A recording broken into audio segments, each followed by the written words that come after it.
ఒకప్పుడు రేషన్ ఎలా తీసుకునే వాళ్ళం?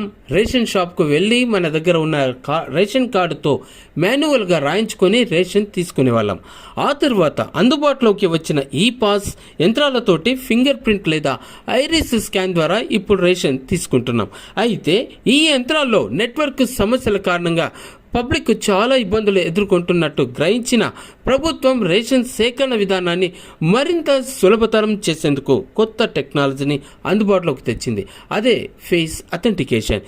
దీని ద్వారా మనం ఆండ్రాయిడ్ ఫోన్లో ఒక ఫోటో దిగితే చాలు రేషన్ పొందవచ్చు. ప్రస్తుతం ఈ కొత్త టెక్నాలజీని హిమాచల్ ప్రదేశ్ రాష్ట్రం ఆ స్టేట్ మొత్తం విజయవంతంగా అమలు చేస్తుంది. పబ్లిక్ డిస్ట్రిబ్యూషన్ సిస్టమ్ కింద అర్హత కలిగిన లబ్ధిదారులకు అందరికీ రేషన్ పంపిణీ చేయడానికి రాష్ట్రంలోని డిజిటల్ టెక్నాలజీ గవర్నెన్స్ విభాగాన్ని ఈ నెల 1 నుంచి ఆధార్ తోటి ఫేస్ అథెంటికేషన్ వ్యవస్థను స్టార్ట్ చేసింది. ఆండ్రాయిడ్ ఫోన్ ద్వారా రేషన్ దుకాణాల్లో వినియోగదారుల ఫేస్ని స్కాన్ చేసి వారికి రేషన్ ఇస్తున్నారు. ఈ ఫేస్ అథెంటికేషన్ వ్యవస్థను విజయవంతంగా అమలు చేస్తున్న దేశంలో మొట్టమొదటి స్టేట్గా హిమాచల్ ప్రదేశ్ నిలిచింది.